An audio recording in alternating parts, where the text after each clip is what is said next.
Yes, spice is sandworm poop. This is a review for the board game Dune Uprising, the good and bad about it. By the end of this video, you should know if you should appraise it? Rise it up to your board game shows? Rise it up to the table? I guess you'll find out what you should do with this. We have 6 spicy questions that we will answer in this video, but before we do that, what is this game all about? Well, it's essentially the same Dune Imperium. Wait, you haven't played Dune Imperium? Well, let us tell you about it. You represent one of the great houses, or are one of the characters from the Dune universe, and you are trying to score 10 or more victory points. All of these characters are unique. For example, this girl will have more Solaris, more money. This guy will have more spies on the game board. And this lady can put on a hoodie. It's branded, it's Gucci hoodie. It's really expensive. Where'd you get this? Where did you get this game? Mana Hobbies.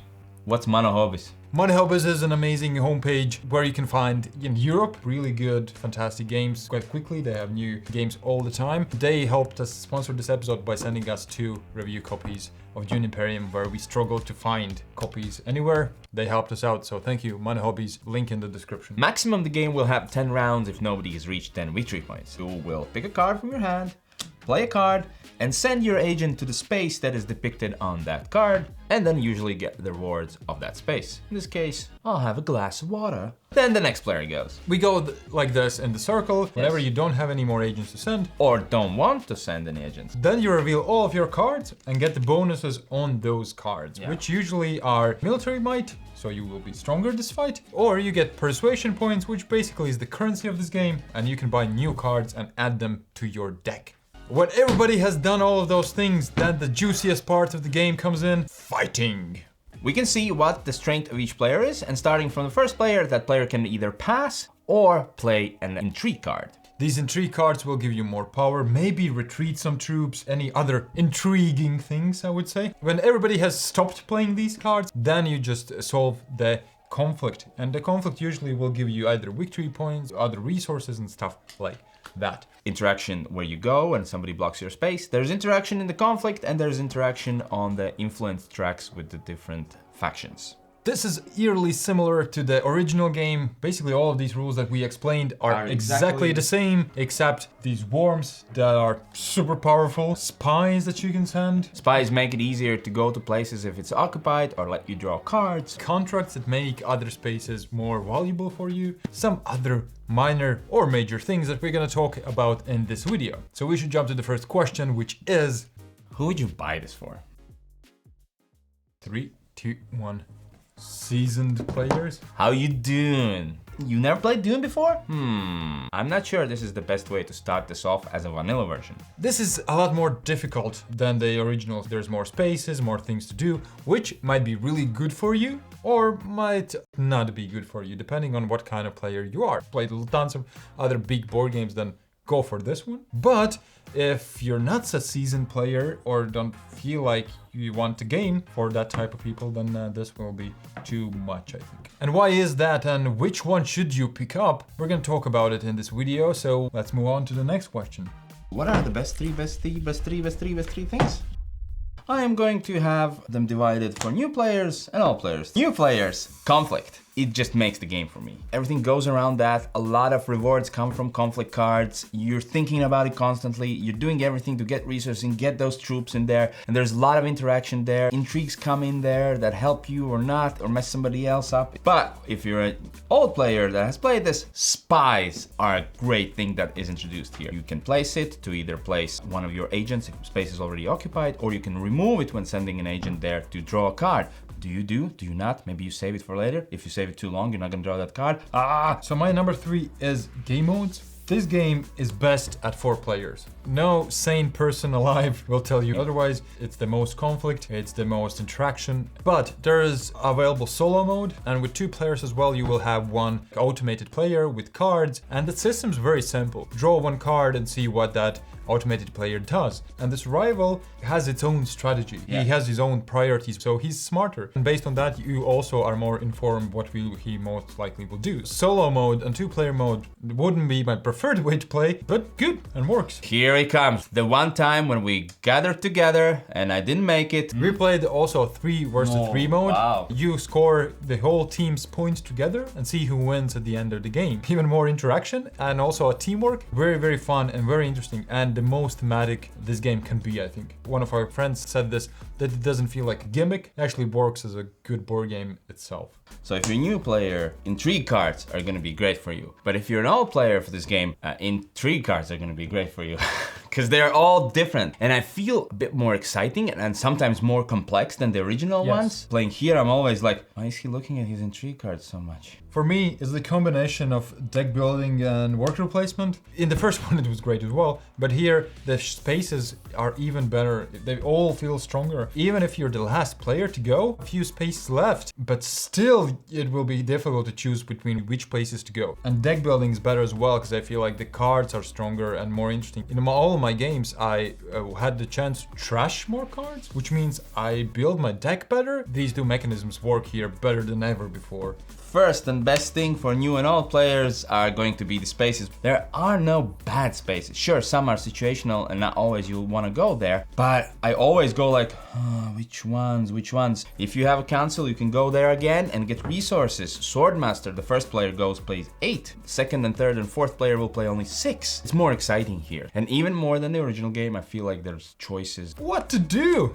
And it's what you said. This could help, this could help. I think also the spies that you mentioned really help with this, because in worker placement, whenever you go to a place, nobody else can go there, right? But here you have spies, and if you have a spy next to that space, you can remove it and go to that place. Yeah. I have more spaces open, and I have to strategize few turns beforehand what I will do. It's more unpredictable. I think there's more strategies that work. Juicier, bigger game.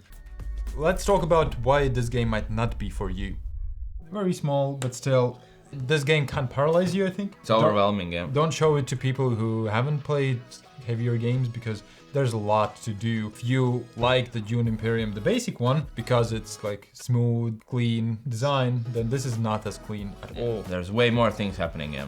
I feel that conflict cards are not as exciting as in the original. Conflict cards are divided in 3 stages. There are practically no victory points in the second level. I feel like the conflict cards are more exciting in the original. Mine is 5-point plays. It also goes together with your conflict cards. First, you won't get too many of those. I'll add on top of yours.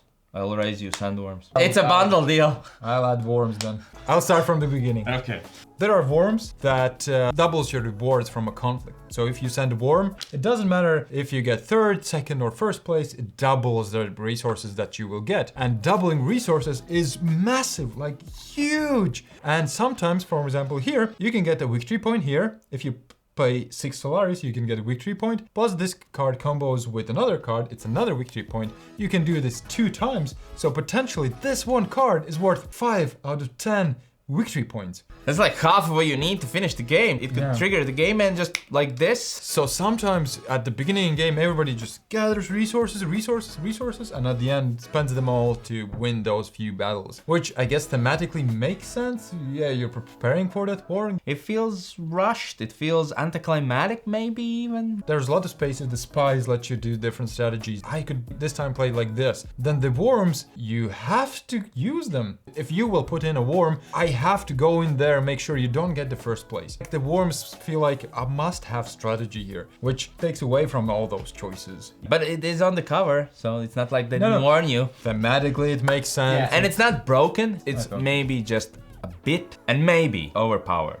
It takes effort to get those worms. It's not as easy. Unless you have a card that exchanges 1 water against a worm. So let's see how long is the honeymoon. 3, 2, 1.